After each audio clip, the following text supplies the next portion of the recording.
देश और आने वाले विधानसभा के चुनाव उसके लिए क्या रणनीति उस बारे में पार्टी के प्रमुख मार्गदर्शन करेंगे। तो जो ईवीएम का पूरा मसला है, जो ईवीएम अनलॉकिंग का मामला है, उसको लेकर रविंद्र वायकर बोल रहे हैं कि उद्धव ठाकरे और राहुल गांधी माफी मांगे, गलत खबर छापी और इस तरह से। देखो, ये जो आदमी है, क्या नाम उसका बोला आपने? रविंद्र वायकर। हाँ, वायकर। वो शिवसेना में था।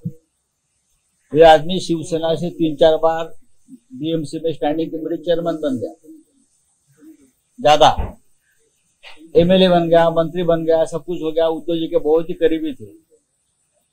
ईडी और सीबीआई के डर से भाग गया।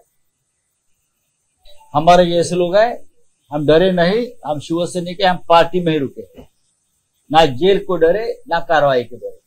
लेकिन ये डरपोक आदमी भाग गया। तो अभी हमें क्या ज्ञान दे रहा है ईवीएम के बारे में? आपके ऊपर ईडी की जो केस चल रही है उस बारे में बताइए, वो केस क्यों रुकी है? तो ये सब जो है अभी धीरे धीरे पता चलेगा क्या है। हमने ईवीएम के ऊपर आरोप नहीं किया है, हमने सिस्टम के ऊपर आरोप किया है। रिटर्निंग ऑफिसर ने जिस तरह से धोखा किया है उसके ऊपर हमने एविडेंस के साथ आरोप किया है। रविंद्र वायकर चुनाव हार गए हैं, ये चोरी चपाटी करके 48 मतों से चुनाव को जिताया गया है, वो अभी सामने आ जाएगा। आपकी पार्टी के अनिल परब है, उन्होंने भी सवाल उठाया कि जो एआरओ ऑफिसर है उसको काउंटिंग की जानकारी नहीं दी गई, सीसीटीवी फुटेज नहीं दी, पूरा बोगस खिलवाड़ हो गया 19वें फेरी के बाद, करने के बाद। आपको मालूम है, तो पूरा भी सामने आ जाएगा, खेल पूरा सामने आ जाएगा। रविंद्र वायकर लोकसभा नहीं पहुंचेंगे। पहले सर कल देर रात मुख्यमंत्री और दोनों मुख्यमंत्री की बैठक हुई है और साथ ही मंत्रिमंडल विस्तार को लेकर भी करने तो अब उनकी पार्टी है, 4 महीना बाकी है, 3 महीना बाकी है, सभी को मंत्री कर दो। बोला सर, वर्धापन दिन आहे उद्या, 58 वर्धापन दिन आपला आहे। बघा, हा एक हास्यास्पद प्रकार आहे। मी काही ठिकाणी पोस्टर्स वगैरे पाहिले, तुम्ही सांगताय का उद्या शिवसेनेचा हिंदू हृदय सम्राट शिवसेना प्रमुख बाळासाहेब ठाकरे यांनी 58 वर्षापूर्वी शिवसेनेचा पाया घातला। 58 वर्षापासून बाळासाहेब ठाकरे यांची ही शिवसेना निरंतर या मुंबई, महाराष्ट्रात आणि दिल्लीत काम करते। आम्ही सगळे त्यांच्या विचाराने भारावलेले तेव्हाचे तरुण कॉलेजमध्ये होतो, कोणी शाळेत होतो, तेव्हापासून आमच्यासारख्या तरुणांनी बाळासाहेबांच्या विचारांचा भगवा झेंडा जो आमच्या खांद्यावर घेतला, लाखो माझ्यासारखे लोक आहेत, करोडो आहेत, त्याने तो काय ठेवला नाही। अनेक संकटांना सामोरे आम्ही गेलो। आमच्यातले आमचे अनेक सहकारी हे त्यांचं बलिदान झालंय पक्षासाठी, हुतात्मे झाले। सीमा आंदोलनामध्ये मुंबईमध्ये 69 शिवसैनिकांचं बलिदान झालं। 1992च्या दंगलीमध्ये 200 पेक्षा जास्त शिवसैनिकांचं बलिदान झालं।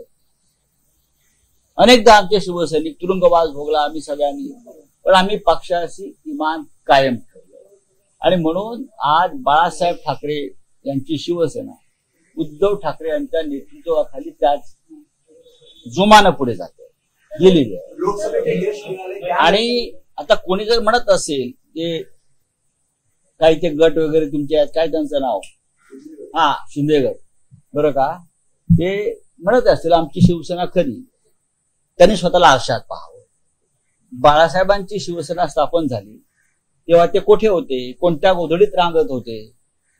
डोम नावाच्या सभागृहामध्ये कुठेतरी हे डोम काबळे जमणार आहेत होते। असं म्हणतात की बाळासाहेबांची विचारातून त्याला जनाधार आहे। म्हणजे काय असतं ते?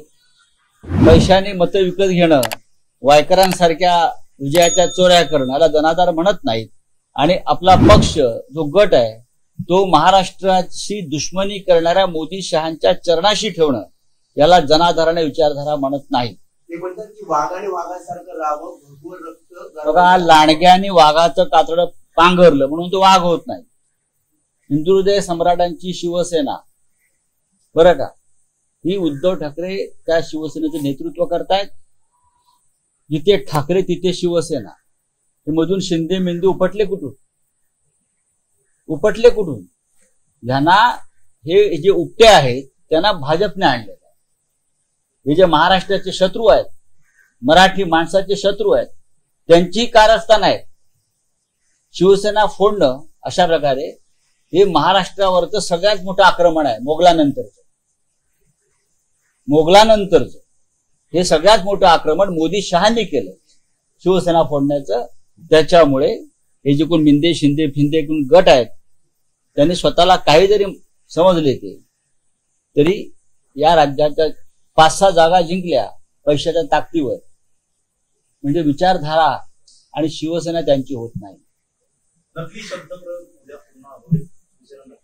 कशाला नकली होतं? आम्ही कोणाविषयी नकली शब्द वगैरे करत नाही. असंख्य काँग्रेस पक्ष स्थापन झाले. मूळ काँग्रेस पक्ष आजही आहे आणि तो सगळ्यात मोठा पक्ष आहे. जिथे मी परत म्हणतोय, जिथे ठाकरे तिथे शिवसेना. हे शिंद्यांचं जे प्रकरण आहे हे काही दिवसामध्ये बंद होईल. लोकसभेच्या याच्यानंतर नाना पटोले आहेत, त्यांचे कार्यकर्ते आहेत, त्यांचे पाय दुखताना दिसतात. चांगली गोष्ट आहे.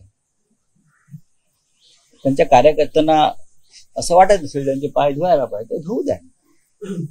काय हरकत नाही, आमचा काय संबंध. नाना पटोले म्हणतात की शोषित आम्ही घेऊन पुढे आलोय, शोषित असं म्हणतात. कोण म्हणते असं? नाना पटोले लहान आहेत. महायुति में बड़ा भाई को लेकर अब फिर से कोई ऐसा मुद्दा नहीं. महायुति में शिंदे को कह रहा है कि वो हम बड़े देखिए, बने रहेंगे. हमको उस बारे में कोई मत प्रदर्शन करने की जरूरत नहीं है. हमारा कल बहुत बड़ा स्थापना दिन का कार्यक्रम होगा षण्मुखानंद हॉल में और उद्धव ठाकरे जी मार्गदर्शन करेंगे. जिनको कुछ करना करने. सेबी कार्यालयात आपले काही खासदार जात आहेत. आज जाणार आहेत. तृणमूल काँग्रेसकडून त्यांचं एक डेलिगेशन येऊन तिथे आंदोलन करणार आहे. सेबीच्या प्रमुखांना भेटणार आहे. त्यात शिवसेनेकडून अरविंद सावंत आणि आमचे इतर खासदार सहभागी होतील. बहुधा मला राष्ट्रवादी काँग्रेसविषयी माहित नाही आणि कदाचित त्यांनाही आमंत्रण आहे. आणि त्यानंतर हे सगळे खासदार मातोश्रीवरती माननीय उद्धव साहेबांना सल्ला जो आहे तो प्रकाश आंबेडकरांनी येणाऱ्या निवडणुकीत सेबी कार्यालय में आज जो आंदोलन, सेबी कार्यालय में तृणमूल कांग्रेस की तरफ से पश्चिम बंगाल के सांसद आज सेबी कार्यालय में आकर जो एग्जिट पोल का स्कैम हुआ था, इस देश का सबसे बड़ा एग्जिट पोल स्कैम, विश्व का एग्जिट पोल स्कैम, उस बारे में आंदोलन करेंगे. सेबी चीफ को मिलेंगे. मुझे लगता है तो शिवसेना के सांसद भी उनमें शामिल हैं. अरविंद सावंत जी उसी एरिया के सांसद है, वो वहां शामिल हो गए. बाद में सभी सांसद डेलीगेशन शिवसेना पार्टी के उद्धव ठाकरे साहब को मिलेंगे. गर्जा हिंदुस्तान चॅनलला सबस्क्राईब करा आणि ताज्या घडामोडी जाणून घेण्यासाठी बेल आयकॉनवर प्रेस करा.